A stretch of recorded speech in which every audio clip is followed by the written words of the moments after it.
সম্মানিত দর্শক, আপনারা যারা এতদিন কতগুলো শব্দ শুনে আসছিলেন, মবের রাজত্ব এবং ডিপ স্টেট, এবং এ দুটো যে শব্দ, এই শব্দের যন্ত্রণায় গত 15-16টি মাস আমাদের জাতীয় জীবন রীতিমতো তছনছ হয়ে পড়েছে। ডিপ স্টেট বলতে আমরা যে জিনিসটা বুঝতাম সেটি হলো মার্কিন যুক্তরাষ্ট্র, তারা তাদের যে গোয়েন্দা সংস্থা সিআইএ এবং তাদের যে অভ্যন্তরীণ কতগুলো বাহিনী রয়েছে, যেমন যাকে বলা হয় সেই বাহিনীগুলো অন্যান্য দেশে তারা সশস্ত্র অপারেশন চালায়। সিআইএ হলো কূটনৈতিক সংস্থা, তাদের সশস্ত্র গ্রুপ রয়েছে। তার বাইরে আবার তাদের অভ্যন্তরীণ অন্তত 7 থেকে 8টি বাহিনী রয়েছে, যারা সশস্ত্র অবস্থায় সিআইএর কন্টেম্পোরারি অথবা সিআইএর সঙ্গে একত্র হয়ে তারা বিভিন্ন দেশে অপারেশন চালায়, খুন খারাপি থেকে শুরু করে সব কিছু। তো এই যে তাদের এই কর্মকাণ্ড, সেই কর্মকাণ্ডের সঙ্গে মার্কিন যুক্তরাষ্ট্রের সরকার, সেই দেশের বিভিন্ন এনজিও এবং আরও নানা পক্ষ জড়িত থাকে। একটা কম্প্রেসড ফান্ড থাকে এই পলিসি বাস্তবায়ন করার জন্য। এই কাজ করতে গিয়ে তারা যাদেরকে সাম্রাজ্যবাদের শত্রু মনে করে কিংবা তাদের দেশের জন্য যাদেরকে হুমকি মনে করে, এরকম ব্যক্তি, এরকম প্রতিষ্ঠান, এরকম রাষ্ট্র, এরকম সরকার তারা তছনছ করে দেয়। এই যে 100 বছর ধরে চলে আসা মার্কিন যুক্তরাষ্ট্রের এই পলিসি, এটিকে বলা হয় ডিপ স্টেট পলিসি।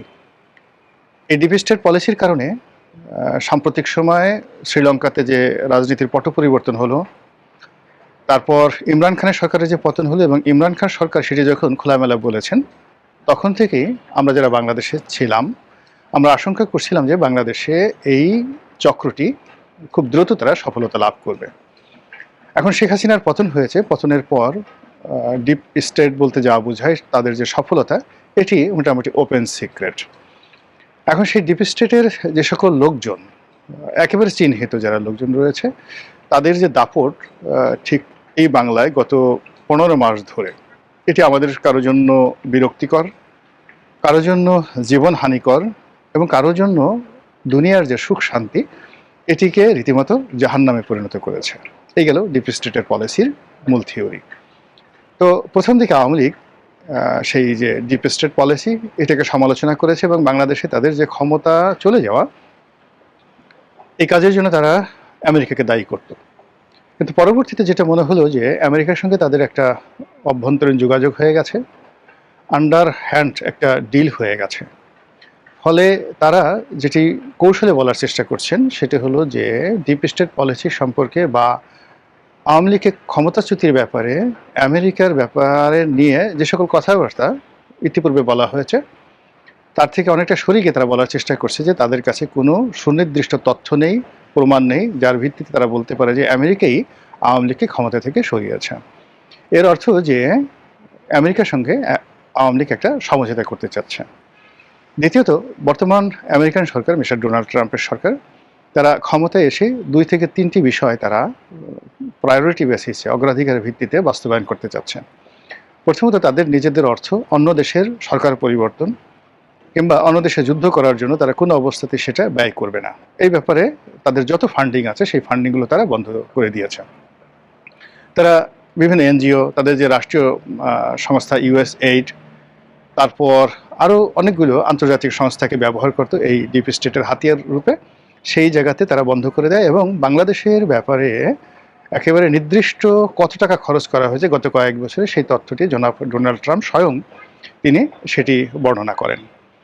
এরপর থেকে রীতিমতো হইচই পড়ে যায় এবং বাংলাদেশে যারা ডিপ স্টেটের এজেন্ট রূপে যাদেরকে চিহ্নিত করা হয়েছিল বা এখনও যারা আছে, তাদের উপরে রীতিমতো বাস পড়ে। এখন মার্কিন যুক্তরাষ্ট্র হয়তো তাদের উপর একটা নৈতিক সাপোর্টের যে হাত, এটি বহাল রেখেছে। কিন্তু আগে যেভাবে লজিস্টিক সাপোর্ট দেওয়া হতো, মিলিটারি অ্যাসিস্ট্যান্স, তারপর অর্থ দিয়ে, অস্ত্র দিয়ে যে সহযোগিতা করা হতো আমেরিকার পক্ষ থেকে, সেটি বাংলাদেশ সহ অন্য কোনো দেশই তারা এই মুহূর্তে আমেরিকা করছে না। ফলে ডিপ স্টেট যে পলিসি, এটি আপাতত ডিপ ফ্রিজের মধ্যে ঢুকে গেছে।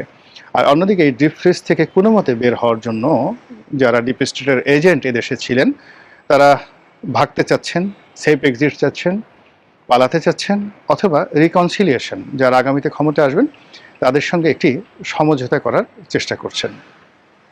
তো এই গেল ডিপ স্টেটের কাহিনী। 2 নম্বর হলো যে মব।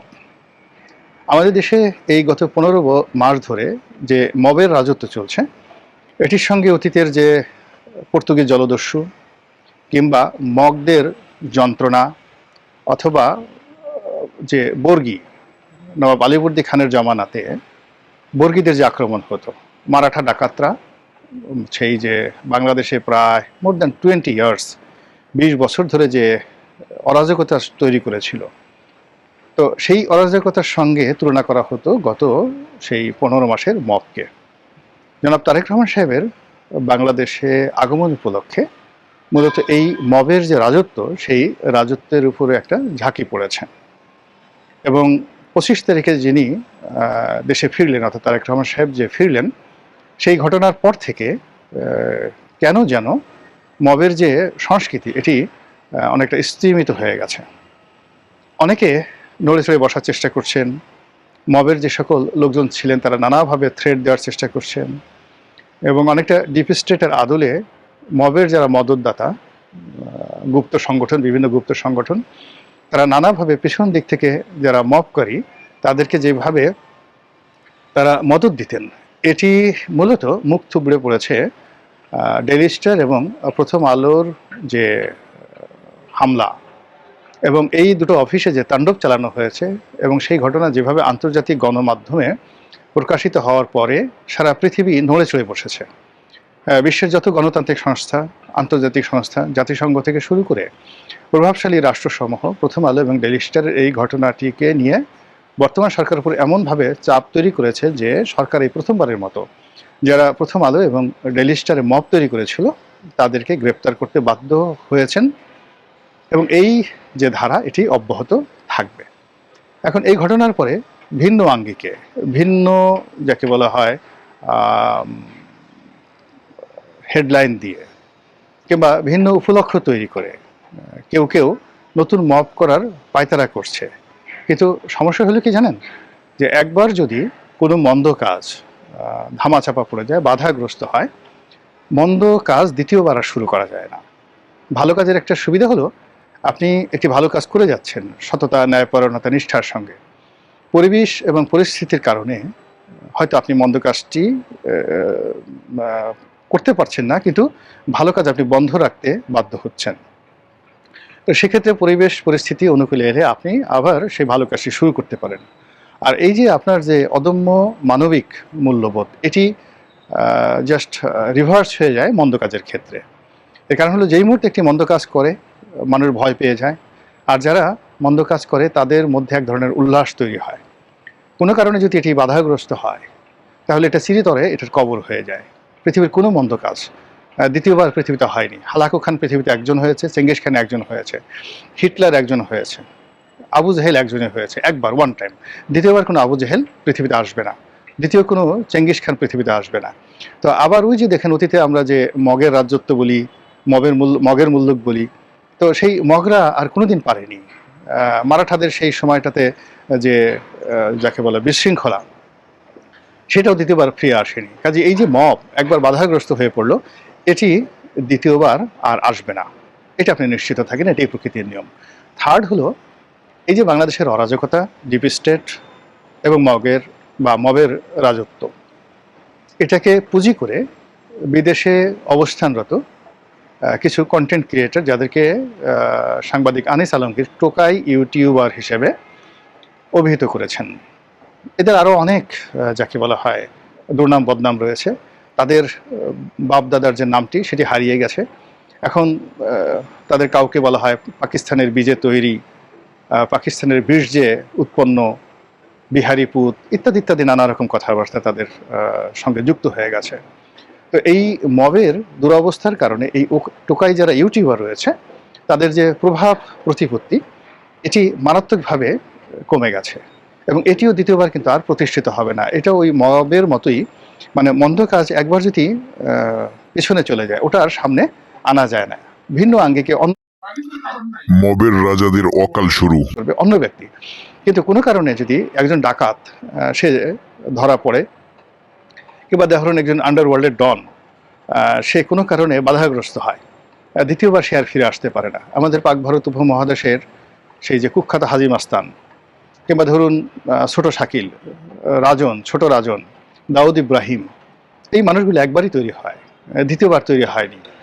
তো সেই দিক থেকে যে সকল টোকা ইউটিউবাররা এই গত 15টি মাসে আমাদের জীবন যৌবন, আমাদের কৃষ্টি, কালচার, সভ্যতা, মানবতা সব কিছু তছনছ করে ছেড়ে দিয়েছে, এখন তাদের জীবন তছনছ হওয়ার পালা।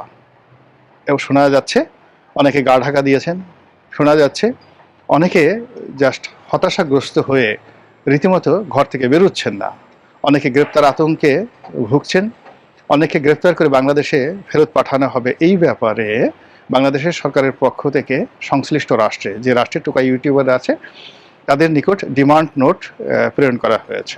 কাজেই আজকের যে দিনে আমি ভিডিওটি করছি, এরপরে আমাদের যে রাজনৈতিক যে শক্তি সমূহ রয়েছে, তারা যদি নিজেদেরকে সংযত করতে পারেন, নিজেরা একটা নির্দিষ্ট ধারাবাহিকতার মধ্যে তাদের রাজনৈতিক কর্মকাণ্ড কথাবার্তা পরিচালিত করতে পারেন, এবং নিজেরা যদি অন্যকে অপমান করার জন্য নতুন কোনো ইউটিউবারদেরকে ভাড়া না করেন, তাহলে তো আশা করা যায় যে এই 3টি বিষয় থেকে আমরা খুব দ্রুতই রক্ষা পাবো। মহান আল্লাহ আমাদের সবাইকে হেদায়েত দান করুন এবং হেফাজত করুন। আসসালামু আলাইকুম ওয়া রাহমাতুল্লাহি ওয়া বারাকাতুহু।